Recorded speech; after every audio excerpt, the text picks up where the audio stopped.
Hello बच्चों, आज हम लोग पढ़ेंगे आरोह 1 का चौथा पाठ जो कि बाल मुकुंद द्वारा लिखा गया है और पाठ का नाम है विदाई संभाषण। तो बच्चों, यहाँ हम बाल मुकुंद जी द्वारा लिखा हुआ ये पाठ पढ़ रहे हैं। बाल मुकुंद जी उनका ये सबसे चर्चित व्यंग कृति है जो हम पढ़ने जा रहे हैं। ये एक व्यंग है और बहुत प्रसिद्ध रहा। उनकी एक कृति का नाम था शिव शंभू के चिट्ठे। ये उसका एक अंश है, उसका एक छोटा सा भाग आपको पढ़ाया जा रहा है। यह पाठ वायसराय कर्जन, जो 1899 से 1904 एवं 1904 से 1905 तक 2 बार वायसराय रहे, के शासन के भारतीयों की स्थिति का खुलासा करता है। जिस समय हमारे यहाँ अंग्रेजों का शासन था, उस समय अंग्रेजों ने अपने कुछ लोगों को पदों पर चुन करके रख दिया था और वो उनके बंदे हुआ करते थे जो कि भारतीयों पर राज करते थे। और उस समय भारतीयों की स्थिति बहुत खराब थी। ये सब आपने हिस्ट्री में पढ़ा होगा। तो यहाँ पर आपको भारतीयों की स्थिति क्या थी ये बताने के लिए वो ये पाठ में व्यंग बता रहे हैं कि क्या हमारी दशा थी उस समय। कहने को उनके शासनकाल में विकास के बहुत सारे कार्य हुए, नए नए आयोग बनाए गए, किंतु उन सबका उद्देश्य शासन में गोरों का वर्चस्व स्थापित करना था। जब अंग्रेज जिस समय शासन में थे हमारे यहाँ, उस समय उन्होंने काम बहुत सारे किए। और कहने की बात अगर हो तो ये भी कहा जा सकता है कि बहुत विकास हुआ। जैसे अगर आप एक बात कहें कि हाँ, ट्रेन का विकास भी उसी समय में हुआ था। रेल की शुरुआत जो है वो भारत में अंग्रेजों ने करी थी, लेकिन वो रेल की शुरुआत भारतीयों के लिए नहीं करी थी, वो उन्होंने अपने फायदे के लिए करी थी। और भी जो कुछ भी वो काम करते थे वो अपने फायदे के लिए करते थे। और उस समय हमारे भारतीयों की कोई स्थिति अच्छी नहीं थी। और उनके हर काम के पीछे उनका उद्देश्य क्या होता था? गोरों का वर्चस्व स्थापित करना। गोरों का वर्चस्व मतलब जितने गोरे लोग हैं, जो ब्रिटिश के लोग हैं, बस उनका बोलबाला रहे किसी भी तरह से, ये उनका उद्देश्य हुआ करता था। साथ ही इस देश के संसाधनों का अंग्रेजों के हित में सर्वोत्तम उपयोग करना था। और हमारे देश में, हमारा भारतवर्ष में प्राकृतिक संसाधन और बहुत अधिक थे। तो हमारे संसाधनों को अपने उपयोग के लिए सबसे ज्यादा उपयोग कर सकें ये उनका उद्देश्य रहा करता था कि हम चीजें हमारी, लोग हमारे, मेहनत हमारी, देश हमारा। और उसका फायदा कौन लेता था? वो अंग्रेज ब्रिटिश सरकार लेती थी। वो सरकारी निरंकुशता के पक्षधर थे। और वो क्या चाहते थे? हर स्तर पर कर्जन ने अंग्रेजों का वर्चस्व स्थापित करने की कोशिश की। जो कर्जन थे, वो कर्जन, वायसराय कर्जन, उस समय जो इस तरह की पदवियां होती थी उनको वायसराय, कर्नल या इस तरह की पदवियां दिए। तो वायसराय कर्जन के बारे में बात की जा रही है कि वो हर स्तर पर, मतलब हर लेवल पर वो अंग्रेजों का फायदा करवाते थे, उनके वर्चस्व को स्थापित करने की कोशिश करते थे। वे सरकारी निरंकुशता के पक्षधर थे। निरंकुशता मतलब वो नहीं चाहते थे कि सरकार पर किसी का भी अंकुश हो। तो उन्होंने क्या किया था? उन्होंने जो प्रेस थी उस पर भी, उसकी स्वतंत्रता पर भी प्रतिबंध लगा दिया था। वरना ये जो प्रेस है, मीडिया है, वो क्या काम करती है? मीडिया जो है वो सरकार पर अंकुश लगाती है। सरकार अगर कोई काम कर रही है तो मीडिया जो है वो आवाज उठाती है, उसकी खोजबीन करती है, और अगर कुछ गलत हो रहा है तो उसमें हस्तक्षेप करती है। तो उन्होंने मीडिया के इस काम में भी प्रेस की जो स्वतंत्रता थी उस पर भी रोक लगा दी थी कि आप अपनी मर्जी से कुछ भी नहीं करेंगे। और बंगाल का विभाजन भी कर दिया और बंगाल को बांट भी दिया गया था। लेकिन काउंसिल में अपनी मनपसंद के एक अंग्रेज सदस्य को नियुक्त करवाने के चक्कर में उन्हें देश विदेश दोनों जगह नीचा देखना पड़ा। अभी वो जो उनकी ब्रिटिश सरकार की काउंसिल थी उसमें वो कोई अपनी पसंद का एक आदमी को वहां पर नियुक्त करवाना चाहते थे, तो वो नहीं हो पाया। ब्रिटिश सरकार ने भी इनकी बात नहीं सुनी और इस वजह से उनको इस्तीफा देना पड़ा, यानी रिजाइन करना पड़ा अपने वायसराय के पद से। विदेश मतलब भारत देश में भी और देश में यानी उनके ब्रिटेन में भी उनको नीचा देखना पड़ा, मतलब उनकी बात नहीं मानी गई। उनका इस्तीफा तत्काल मंजूर कर दिया गया। अभी उन्होंने सोचा था मैं इस्तीफा दूंगी तो वो अंग्रेज सरकार बोली अरे नहीं, आप क्यों इस्तीफा दे रहे हैं, ठीक है हम आपके आदमी को रख लेते हैं। पर ऐसा कुछ नहीं हुआ। उनका इस्तीफा तुरंत मंजूर कर लिया गया और वो वापस इंग्लैंड चले गए और उनको इंग्लैंड जाना पड़ा। पाठ में भारतीयों की बेबसी, दुख और लाचारी को व्यंग्यात्मक ढंग से लॉर्ड कर्जन की लाचारी से जोड़ने की कोशिश की गई है।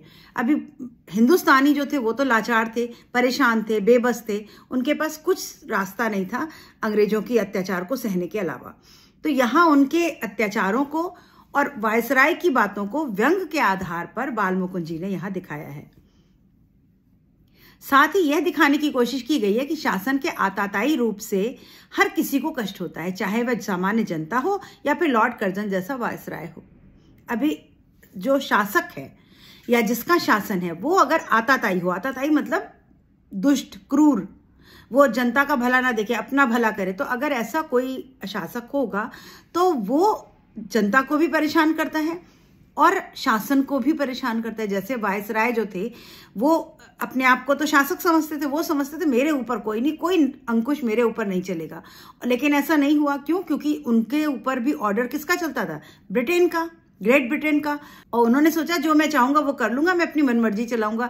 लेकिन ऐसा कुछ नहीं हो पाया और उनको इस्तीफा देना पड़ा। सोचा था इस्तीफा भी मंजूर नहीं होगा, लेकिन इस्तीफा भी मंजूर हो गया और उनको यहां से देश छोड़ करके जाना पड़ा। तो जब अपने से ऊपर जो शासन होता है वो हमारे ऊपर क्रूरता करता है तो वो किसी को भी पसंद नहीं आता, चाहे फिर आम जनता हो या फिर लॉर्ड कर्जन खुद क्यों ना हो। यह उस समय लिखा गया गद्य का नमूना है जब प्रेस पर पाबंदी का दौर चल रहा था। अब ये गद्य जो बालमुकुंद जी ने लिखा है ये उस समय लिखा है जिस समय प्रेस पर पाबंदी लगा दी गई थी। प्रेस से पेपर भी नहीं आते थे। यानी अगर हमारे भारतीय जो थे, हमारे हिंदुस्तानी जो थे, हमारे स्वतंत्रता सेनानी जो थे, वो कुछ लोगों को जोड़ने की कोशिश करते, कोई बात पहुंचाना चाहते थे तो वो भी वो नहीं पहुंचा सकते थे। क्यों?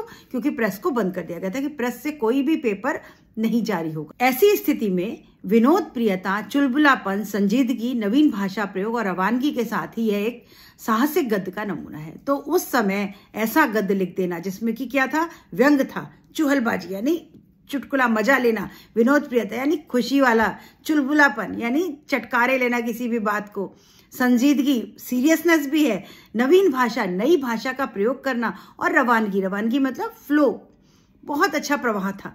तो ऐसा लेख लिख देना बड़े साहस की बात थी। क्योंकि इतना साहस उठाना कि जिस समय प्रेस को भी आजादी नहीं, उस समय आप ऐसा लेख लिख रहे हैं। अंग्रेजी सरकार का क्या था? उठा के बंद कर देती थी, वो तो लेखकों और कवियों को भी बंद कर देती थी जेल में। तो ये साहसिक गद्य का एक नमूना है। ये पाठ इंपॉर्टेंट है बच्चों। क्यों? क्योंकि ये अंग्रेजी शासन से संबंध रखता है और भारतीय हिंदुस्तानी लोगों की दशा को दिखाता है। तो ये पाठ आपका इंपॉर्टेंट है। अक्सर इसमें से पैराग्राफ देकर के प्रश्न पूछे जाते हैं। इस पाठ की शुरुआत में लेखक भारत में लॉर्ड कर्जन का शासन खत्म होने पर गहरा दुख व्यक्त करते हैं। अभी जो लेखक हैं वो कह रहे हैं अरे अरे रे, आप तो लॉर्ड कर्जन साहब का तो शासन खत्म हो गया, तो उनको बड़ा दुख है, वो दुख व्यक्त कर रहे हैं। कैसे कर रहे हैं? लेखक कहते हैं कि इस संसार में सब बातों का एक ना दिन अंत होना जरूरी होता है, लेकिन ना तो देशवासियों ने ना ही स्वयं कर्जन ने यह नहीं सोचा था कि इतनी जल्दी उनके शासनकाल का अंत हो जाएगा। अब उन्होंने कहा कि जो कुछ आया है वो तो खत्म होना है, कुछ भी संसार में हमेशा के लिए नहीं है। तो अगर लॉर्ड कर्जन का शासन था वो खत्म तो होना था, लेकिन इतनी जल्दी खत्म हो जाएगा ये किसी ने नहीं सोचा था। ना तो लॉर्ड कर्जन ने सोचा था और ना ही जनता ने सोचा था। यहां पर भी व्यंग का, मजाक का पोट है कि अरे बड़ी जल्दी खत्म हो गया आपका तो शासनकाल।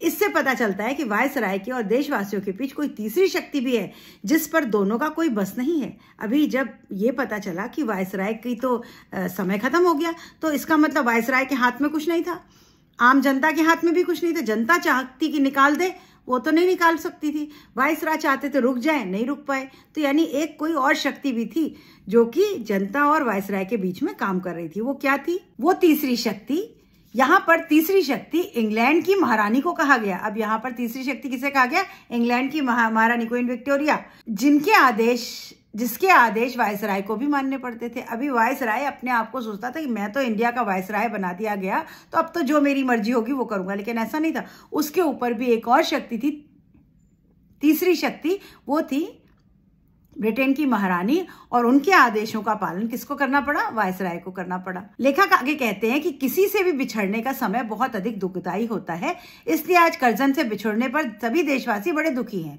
अभी लॉर्ड कर्जन जो है वो, उनका इस्तीफा मंजूर हो गया तो उनको जाना था, तो अभी उनका विदाई का समारोह चल रहा है। विदाई संभाषण विदाई में होने वाला भाषण। तो अभी विदाई के समय क्या करते हैं? हमारे आप जा रहे हैं, बड़ा दुख हुआ हमको, इस तरह की बातें करते। तो जनता को बहुत दुख हो रहा था, बड़ा दुखदायी था, क्योंकि किसी का भी जाना दुख तो देता है। इसीलिए आज कर्जन के बिछड़ने से सभी देशवासी भी दुखी थे। हालांकि जब कर्जन दूसरी बार वायसराय बनकर भारत आए थे तब भी भारतवासी खुश नहीं थे। लॉर्ड कर्जन जो है वो 2 बार वायसराय बने। पहली बार भी उनका 2 साल 3 साल चला, दोबारा भी बने। तो जब दोबारा वो बने थे वायसराय तो भारतीय जनता को खुश नहीं थे उनसे, क्योंकि वो थे आताताई, क्रूरता करते थे, सब कुछ अपने मतलब के लिए करते थे, जनता का तो भला कर नहीं रहे थे, तो जनता खुश नहीं थी। लेकिन फिर भी जब कोई विदाई का समय आता है तो दुख तो होता ही है थोड़ा।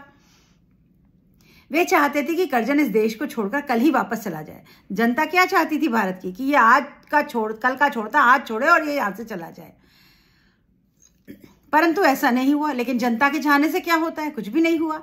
लेखक आगे कहते हैं कि उन्हें कर्जन का देश देखने का मौका तो नहीं मिला। लेखक कह रहा है कि हमने कर्जन के देश को तो नहीं देखा, यानी हमने ब्रिटेन को नहीं देखा, इसीलिए वे ये नहीं जानते कि वहां पर एक दूसरे से बिछड़ते समय लोगों को दुख होता भी है या नहीं।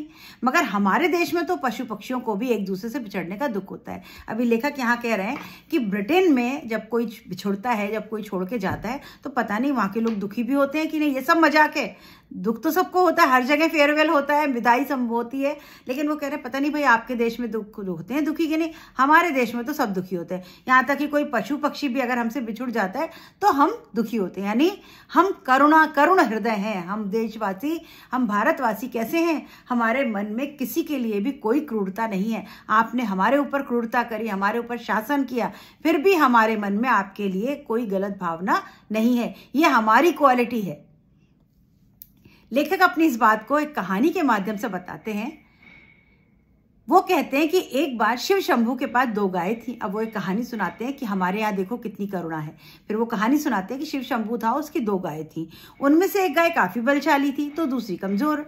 बलशाली गाय अक्सर कमजोर गाय को अपने सींगों से मारा करती थी। दोनों थी, एक बड़ी ताकतवर थी, एक कमजोर सी थी। तो जो ताकतवर गाय थी वो अपने सींग से कमजोर वाली को मारा करती थी। एक दिन शिव शंभू ने उस बलशाली गाय को पुरोहित को दे दिया। अब जो शिव शंभू था, जिसकी गाय थी, उसने अपनी बलशाली वाली गाय को किसी दूसरे को दे दिया। बलशाली गाय से बिछड़ने पर रोज उससे मार खाने वाली दुर्बल गाय बहुत दुखी हो गई। अब वो जो रोज मार खाती थी गाय, वो दुखी थी, मार खा रही थी, तो उसको तो खुश होना चाहिए था, अच्छा वो चली गई छूटी हुई, लेकिन नहीं, वो दुखी थी। उसने उस दिन भर कुछ खाया नहीं। उस दूसरी वाली गाय ने खाना नहीं खाया, खाना भी छोड़ दिया। लेखक कहते हैं जिस देश में पशुओं को भी एक दूसरे से बिछड़ते समय दुख होता है, तो सोचिए इस देश में मनुष्यों की क्या दशा होती होगी। तो यहाँ लेखक फिर मजाक कर रहा है कि देखो हमारे देश में तो पशु भी एक दूसरे से इतना प्रेम रखते हैं, आदमी की तो बात ही छोड़ दो, आदमी तो दुखी होंगे ही आपके जाने से। लेखक आगे कहते हैं कि इस देश में जितने भी शासक आए, एक ना एक दिन सब लौटकर अपने देश वापस चले गए। फिर मजाक बना रहे हैं उनका कि देखिए भाई, आए तो बहुत से शासन करने यहाँ पर जो भी आया वो अपने देश वापस चला गया।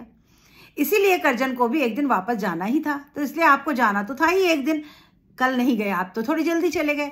लेकिन उसके शासनकाल का अंत इतना दुखद होगा, यह किसी ने नहीं सोचा था। दुखद क्यों? क्योंकि मजबूरी में जाना पड़ा, इस्तीफा देके जाना पड़ा।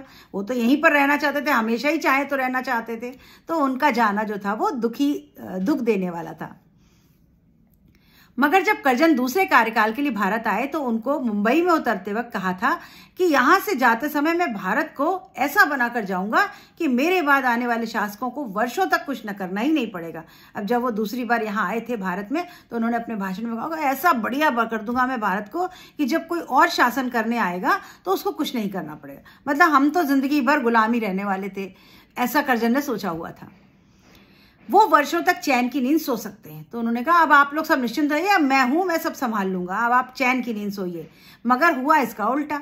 कर्जन ने अपनी गलत नीतियों के कारण पूरे देश का माहौल खराब कर दिया, उससे चारों ओर अशांति फैल गई। इस अव्यवस्था को ठीक करने के लिए भारत आने वाले नए शासकों को अगले कई वर्षों तक बहुत मेहनत करनी पड़ेगी। लेकिन कर्जन ने क्या किया? अपनी मनमानी चलाई, सब कुछ गड़बड़ कर दिया। तो अगर कोई और शासन करने आएगा तो उसको तो बहुत परेशानी उठानी पड़ेगी। तो जो कहा था उसका बिल्कुल उल्टा हुआ। इस अव्यवस्था को ठीक करने के लिए भारत आने वाले नए शासकों को अगले कई वर्षों तक बहुत मेहनत करनी पड़ेगी। लेखक कहते हैं इस देश में कर्जन ने जितनी इज्जत पाई, वह जितना बड़ा ओहदा पाया, यहां से जाते समय सब खत्म हो गया।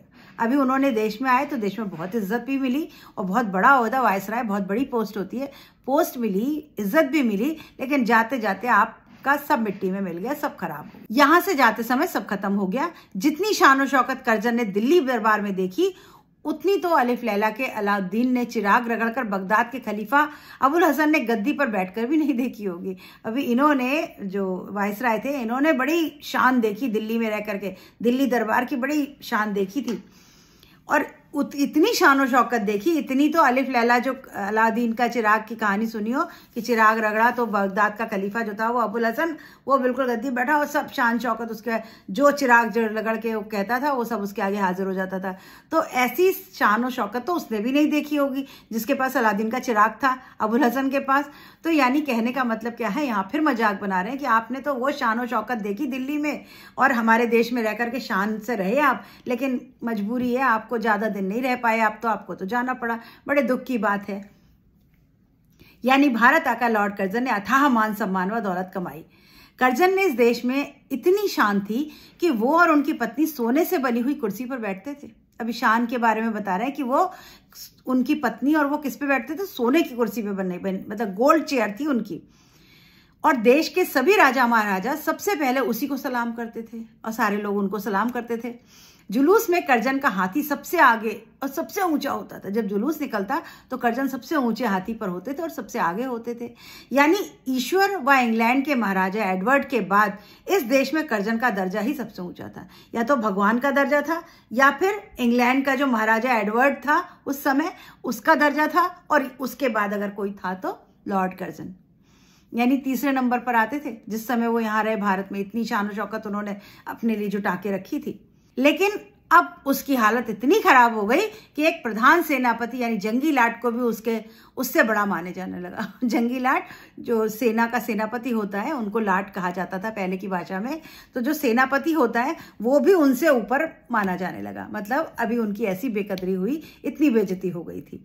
लेखक कहते हैं कि वैसे तो कर्जन को बहुत ही धीर गंभीर व्यक्ति माना जाता था, मगर काउंसिल में ऊट पटांग कानून पास करते समय उनकी एक गंभीरता नजर नहीं आई। वैसे तो कर्जन अच्छे गंभीर थे, सिंसियर थे, लेकिन जब उन्होंने काउंसिल में ऊटपटांग कानून बनाते थे बेमतलब के अपनी मनमर्जी के, तो उनकी सारी गंभीरता खत्म हो जाती थी। मतलब वो बिल्कुल बकवास आदमी था। धीरे धीरे उसका प्रभाव कम होने लगा और बार बार इस्तीफे की धमकी देने के कारण उसे उसके पद से हाथ धोना पड़ा। अब हर बार उनकी प्रॉब्लम होती थी और अगर ब्रिटेन सरकार या भारत में कुछ बातें, आवाज उठती थी तो वो कहता था मैं इस्तीफा दे दूंगा, मैं इस्तीफा दे दूंगा। मतलब उसे लगता था मेरे अलावा तो अब भारत का शासन कोई नहीं संभाल सकता, और अंत में अपने आप उन्हें अपने पद से हाथ धोना पड़ा और उनका इस्तीफा मंजूर कर दिया गया। घमंड में था वो बहुत। इस देश के हाकिम कर्जन के इशारे पर नाचते थे। हाकिम जो यहाँ के बड़े बड़े पदवी पे नेता लोग थे, वो उनके इशारों पर नाचा करते थे और सभी राजा महाराजा उसके एक इशारे पर उनके सामने हाथ जोड़कर खड़े हो जाया करते थे। तो उस समय जो राजा महाराजा यहाँ पे थे हमारे अंग्रेजों के शासन में, वो बिल्कुल हाथ जोड़ करके जी हुजूर करके उनके आगे खड़े हो जाते थे। कर्जन ने इस देश के कई राजाओं को बर्बाद कर दिया, तो कई नालायकों को ऊंचे ओहदे पर भी बिठाया। मतलब देखो मजाक की हद है कि जो अच्छे राजा थे उनको बर्बाद कर दिया, और जो नालायक थे क्योंकि वो चमचागिरी करते थे तो उनको जो है वो ऊंची ऊंची पदवियां दे दी राजाओं को। उसने इस देश की शिक्षा व्यवस्था को खत्म कर दिया और बंगाल को 2 हिस्सों में बांट दिया, और शिक्षा व्यवस्था जो हमारी पुरानी गुरुकुल व्यवस्था थी उसको भी खत्म कर दिया, बंगाल को 2 हिस्सों में बांट दिया। ये सारे कर्म जो है वो किसने करे थे?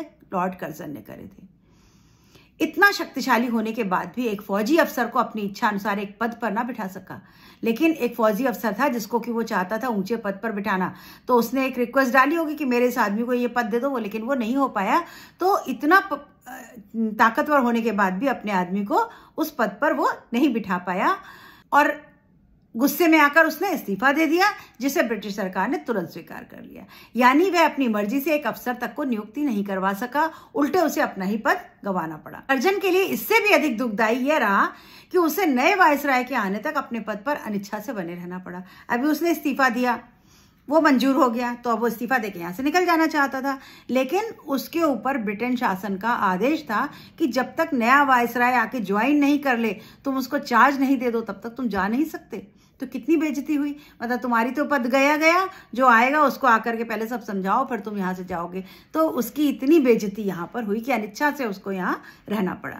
इसके बाद लेखक कर्जन से सवाल करते हुए कहते हैं कि कर्जन, आप यहाँ क्या करने आए थे और क्या करके चले गए? अभी लेखक फिर सवाल कर रहा है, बड़ा आप तो बहुत कुछ करने आए थे और क्या करके जा रहे हैं यहाँ? कुछ भी नहीं हुआ। सजा का राजा का कर्तव्य होता है कि वह अपनी प्रजा के हित में कार्य करे, लेकिन आपने इस देश की प्रजा के हित में तो कोई कार्य किया नहीं। आंख बंद कर मनमाने हुक्म चलाए, प्रजा की कोई बात न सुनना, प्रजा की आवाज को दबा देना, उसकी मर्जी के विरुद्ध अपनी जिद पर काम करना, क्या यही सुशासन है? अभी उसने क्या क्या किया था? यही सब तो किया। प्रजा की आवाज को दबा दिया, प्रेस बंद कर दी, प्रजा के हित में कोई कार्य नहीं किया, अपना काम करा, बिन मनमाने हुक्म चलाए, तो क्या यही शासन कहलाता है? यहां पर लेखक कहते हैं कि कैसर यानी जर्मन तानाशाह शासक और जार यानी रूस के तानाशाह शासक में कभी कभी अपने प्रजा की बात सुन लेते थे। अब वो दो और ऐसे ही आताताई राजाओं का यहाँ पर जिक्र कर रहा है। कौन? एक जर्मन तानाशाह कैसर और दूसरा रूस का तानाशाह शासक जार। ये दोनों भी बड़े आताताई शासक थे, लेकिन फिर भी कभी कभी वो जनता की बात सुन तो लिया करते थे। आप तो उनसे भी बड़े हो गए, मतलब आपने तो कभी जनता के बारे में सोचा ही नहीं। ये सब व्यंग है कि किससे उसकी तुलना कर दी? जार और कैसर से, जो कि बड़े तानाशाह शासक थे, जनता के बारे में बिल्कुल नहीं सकते थे, क्रूरता करते थे। और आसिफ शाह की प्रार्थना सुनकर नादिर शाह ने क्षण भर में ही दिल्ली में कत्लेआम रोकने का हुक्म दे दिया था। और जिस समय नादिर शाह और आसिफ शाह, जो हिस्ट्री में अगर आपने पढ़ा हो तो आसिफ शाह की प्रार्थना, उसने प्रार्थना करी कि ये कत्लेआम रोक दीजिए, तो नादिर शाह जैसा दुष्ट राजा उसने भी कत्लेआम को रोक दिया था। यानी आप तो नादिर शाह से भी ज्यादा क्रूर हो गए। आपने तो जनता के बारे में कभी कुछ सोचा ही नहीं। ये 2-3 नाम याद रखेंगे बच्चों। लेकिन प्रजा की बात सुनना तो दूर, कर्जन ने उनको कभी अपने पास फटकने नहीं दिया। मतलब जनता उनके पास तक नहीं जा पाती थी, अपनी बात क्या कह पाती। और 8 करोड़ भारतीय जनता ने कर्जन से बंगाल का विभाजन ना करने की प्रार्थना की थी, जिसे अपनी जिद पूरी करने के लिए उसने अनसुना कर दिया। अब जनता ने बहुत रिक्वेस्ट करी थी कि बंगाल मत बांटो, लेकिन इसने अनसुना कर दिया और बंगाल को बांग्लादेश और बंगाल 2 हिस्सों में टुकड़े कर दिया। लेखक कहते हैं कि इस देश की जनता अपने दुख और कष्टों की अपेक्षा परिणाम का अधिक ध्यान रखती है। उसने कहा हमने तो कितने भी दुख सह लिए, लेकिन फिर भी हम परिणाम को ज्यादा ध्यान रखते हैं। अगर परिणाम अच्छा हो जाता तो हम दुखों को भूल जाया करते हैं, लेकिन हम जो है वो, हम कितने भी दुख हमारे ऊपर आ जाएं, हम उसको भी झेल लेते हैं अगर हमारा परिणाम अच्छा हो। हमारे अंदर बहुत सहन शक्ति है। वह जानती है कि इस संसार में सभी चीजों का एक ना एक दिन अंत होना निश्चित है, इसीलिए हम सब झेल लेते हैं। क्यों? क्योंकि हमें पता है एक ना एक दिन तो तुम्हारा अंत होना था। इसीलिए उनका यह दुख भरा समय भी एक ना एक दिन खत्म हो ही जाएगा।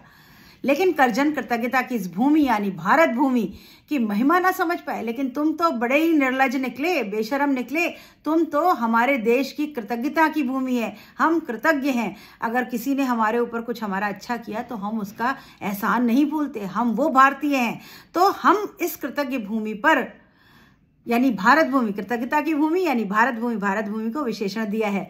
इसकी महिमा को तुम क्या समझोगे? तुम नहीं समझ पाए और ना इस देश के लोगों के प्यार और विश्वास को जीत पाए, जिसका लेखक को बहुत दुख है। मतलब अंग्रेजी शासन अगर सब अच्छा करता, जनता का भला करता, तो शायद एजिटेशन ही ना होता। जब अंग्रेजी शासन ने क्या किया, वो हमारे ऊपर हुक्म चलाने तो आए ही थे, साथ ही साथ हमें लूट खसोट करके यहाँ से सब कुछ अपने देश ले जाना चाहते थे और हमारा अब फायदा उठाना चाहते थे। इसीलिए हमने स्वतंत्रता की मांग करी और आज हम स्वतंत्र देश में रह रहे हैं। तो तुमने हमारे विश्वास और प्यार को जीतने की कोशिश नहीं करी, तुमने तो हमारा फायदा उठाया। और इस बात का लेखक को बहुत अधिक दुख है। लेखक कहते हैं कि कर्जन ने इस देश की जनता को कभी शिक्षित करने पर ध्यान नहीं दिया। अभी अंग्रेजी सरकार कभी नहीं चाहती थी कि भारतीय जो है वो शिक्षित हो जाएं, क्योंकि शिक्षित होंगे तो बुद्धि चलेगी तो हम विरोध करेंगे। तो वो चाहती नहीं थी कि हम, उन्होंने ऐसी शिक्षा प्रणाली लागू कर दी कि बस केवल बाबू यानी क्लर्क तैयार हो और उसके ऊपर नहीं।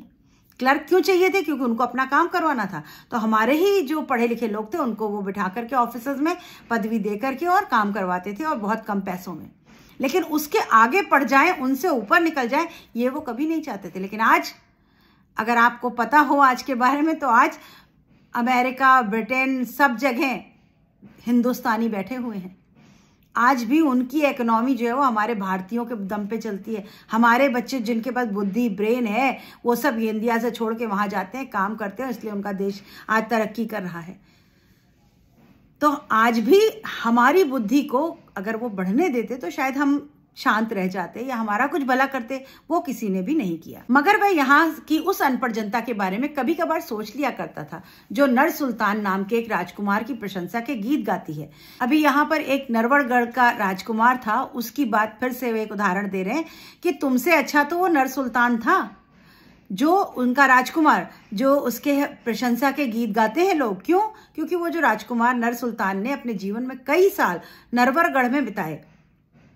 जब उसके जीवन में संकट आया, वो जो राजकुमार था उसके जीवन में संकट आया तो उसको वहां पे पनाह दे दी गई थी। उसने छोटे से लेकर ऊंचे तक के पदों पर कार्य किया, लेकिन जब वह नरवरगढ़ से अपने घर लौटने लगा तो उसने उस नरवरगढ़ को प्रणाम किया और शुक्रिया अदा करना नहीं भूला। विपत्ति के समय पनाह देने वाले नरवरगढ़ से उसने ढेरों आशीर्वाद और शुभकामनाएं दी। जाते जाते वो बहुत शुभकामनाएं और बहुत ही कृतज्ञता आशीर्वाद दे करके गया। क्यों? क्योंकि भारतीय इस राज ने उसको पनाह दी थी, उसका जीवन चलाया, तो वो लोग कम से कम इतने कृतज्ञ तो थे। तुम तो कृतज्ञ निकले कि तुमने फायदा उठाया, हमारे ऊपर अत्याचार किया, इस्तीफा देके अब तुम्हें जाना पड़ रहा है मजबूरी में, फिर भी तुम्हारे अंदर कृतज्ञता कहीं नहीं है कि तुम इस शान शौकत से दिल्ली में रहते थे। इतना तो कोई नहीं रहता था। और अंत में लेखक कर्जन से कहते हैं, कर्जन, इस देश ने तुमको इतना सब कुछ दिया। अब वो फिर मजाक है, तुमको तो कितना कुछ हमने दिया, हमारे देश ने दिया। क्या इस देश को जाते वक्त तुम इस देश का शुक्रिया अदा करते जाओगे? तो वो पूछ रहे हैं, क्या तुम जाते समय इस देश का शुक्रिया अदा कर पाओगे? करोगे इसका अदा? क्या तुम यह कह पाओगे कि हे भारत, मैंने तेरी बदौलत सब कुछ पाया, धन दौलत, शान और शौकत, रुतबा, सब कुछ हासिल किया। तूने तो मेरा कुछ नहीं बिगाड़ा, मगर मैंने तुझे नष्ट करने में कोई कसर बाकी नहीं छोड़ी। अब क्या तुम ये बात कह पाओगे कि तुमको सब कुछ इस भारत ने दिया? पदवी, पैसा, रुपया, शान, शौकत, सम्मान, क्या तुम इस देश को जाते समय इसको कोई शुभकामना दे पाओगे या कोई कृतज्ञता दिखा पाओगे? तुमने तो हमको नष्ट करने में कोई कसर नहीं छोड़ी, तुमने तो बर्बाद करके ही छोड़ना चाहते थे हमको, छोड़ी बर्बादी कर दिया। संसार के सबसे पुराने देश, जब तक मेरे हाथ में शक्ति थी तब तक मैंने तेरी भलाई के बारे में कभी नहीं सोचा। क्या ये कह पाओगे कि हे संसार के सबसे शक्तिशाली देश, जब तक मेरे पास शक्ति, मैंने तुझे खूब बर्बाद किया और तेरे बारे में कभी नहीं सोचा। अब मेरे हाथ में शक्ति नहीं है, इसलिए अब मैं तेरे लिए कुछ नहीं कर सकता, मगर मैं तेरे लिए प्रार्थना अवश्य कर सकता हूं कि तू फिर उठे और अपने प्राचीन गौरव और यश को प्राप्त करे। तुमने हमें लूटा, खसोटा, बर्बाद किया, ठीक है, जो किया सो किया। क्या जाते समय विदाई में लोग क्या करते हैं? अपने कृतज्ञता जाए कि आप लोगों ने हमारा बड़ा साथ दिया, आप सबका बहुत धन्यवाद और आगे कभी हम मिलते रहेंगे, भगवान आपका भला करे, आपका जीवन सुख में हो, ऐसी बातें करते हैं ना। तो क्या तुम जाते समय भी ये कह पाओगे, मान पाओगे कि इस देश ने तुम्हें सब कुछ दिया, और देश को कह पाओ कि मैंने तो तुझे बर्बाद करने में कसर नहीं छोड़ी, पर फिर भी मैं प्रार्थना करता हूं कि तू खूब फले फूले और अपने उस फिर यश और गौरव को प्राप्त करे। मगर मैं तेरे लिए प्रार्थना अवश्य कर सकता हूं कि तू फिर से उठे और अपने प्राचीन गौरव और यश को प्राप्त करे। मेरे बाद आने वाले शासक तेरे इस महान गौरव को समझे और हमारे इस महान गौरव को बाकी लोग भी समझ पाए। क्या ये कह पाओगे? कर्जन, आप इतना तो कर ही सकते हैं कि इतना कहने मात्र से ही ये देश तुम्हें माफ कर देगा। वो कह रहे हैं, कर्जन, अगर तुमने इतनी बात भी कह दी तो हम उस देश के वासी हैं। ये देश ऐसा है कि इतने कष्ट सहने के बाद भी हम परिणाम देखते हैं, उसके अपने कष्टों को नहीं देखते। अगर परिणाम में तुम हमें ये कह के जाओगे तो हम तुम्हें माफ भी कर देंगे। मगर कर्जन, तुम्हारे अंदर इतनी उदारता कहाँ? यानी तुम इतने कृतज्ञ कहाँ हो? लेकिन तुम ब्रिटिशर्स तो इतने कृतज्ञ निकले कि तुम में ये कृतज्ञता भी नहीं है कि जाते जाते ये कह जाओ कि हे देश, हे भारतवर्ष, तुझे हमने बर्बाद कर दिया, लेकिन फिर से तू अपने उस गौरव को प्राप्त कर सके। और बच्चों, यही हुआ जिस समय हमारा स्वतंत्रता संग्राम हुआ और हमारा देश आज़ाद हुआ। ब्रिटिशर्स जो थे वो यहाँ से चले गए, अंग्रेज, लेकिन जाते जाते हमारे बंटवारे करके चले गए। बांग्लादेश अलग कर दिया, भारत पाकिस्तान अलग कर दिया, हिंदू मुस्लिम का वो लड़ाई का बीज बो दिया कि उसका परिणाम आतंकवाद हम आज तक झेल रहे हैं। वो जाते जाते भी ये नहीं कह पाए कि अब तक जो किया सो किया, तुमने 200 साल हमको गुलाम बना के रखा, पर जाते जाते तो हमें बख्श देते और कहते कि हाँ, ये देश तू अपना गौरव फिर से प्राप्त कर, हम तो यहाँ से जा रहे हैं। तुम लोग इतने कृतज्ञ निकले। हमारे ऊपर जितने लोगों ने भी आके शासन किया वो सब हमें बर्बाद करके गए। किसी ने हमारा भला नहीं किया, सबने अपना भला किया। मुगल आए, उन्होंने अपना भला किया, हमारा भला नहीं किया। उन्होंने अपने धर्म को फैलाया और उसी का नतीजा हम आज देख रहे हैं। ये मंदिर मस्जिद हिंदू मुसलमान के झगड़े देख रहे हैं। अंग्रेज गए, उन्होंने देखा कि हिंदू और मुसलमान को लड़ाओ, डिवाइड एंड रूल, उन्होंने वो कर दिया, बंटवारा कर दिया, हमारा देश का नक्शा ही छोटा हो गया। ये इतनी कृतज्ञ कौम थी। और ये पाठ जो है, ये सब बातें कहना, कितनी बड़ी हिम्मत चाहिए उस समय, जिस समय प्रेस को भी बंद कर दिया गया था। तो एक ये हिम्मत का उदाहरण है और एक व्यंग का उदाहरण है। वो कर्जन को व्यंग करें, क्या तुम कह पाओगे? तुम तो ये भी नहीं कह सकते। लेकिन हम इतने बड़े दिलदार हैं, इतने उदार हैं कि अगर एक बार तुम माफी मांगोगे तो हम तुम्हें माफ भी कर देंगे। तो बच्चों, ये है पाठ आपका विदाई संभाषण। उम्मीद करती हूँ आपको समझ में आ गया होगा। नहीं समझ में आया तो वीडियो को रिपीट करके सुनिए और मिलते हैं अगले पार्ट में, अगले वीडियो में इसके प्रश्नोत्तर के साथ। बच्चों, आप वीडियो पूरा देखिए, लाइक शेयर सब्सक्राइब करिए और शेयर करिए बच्चों के साथ और कमेंट लिखिए। अगर आप कमेंट में एक लाइन लिखते हैं कि हाँ आपको अच्छा लगा, समझ में आया, तो मेरे लिए एक एनर्जी मुझे मिल जाती है कि मैं और अच्छा और वीडियो आपके लिए लेकर आऊँ। गुड बाय बच्चों।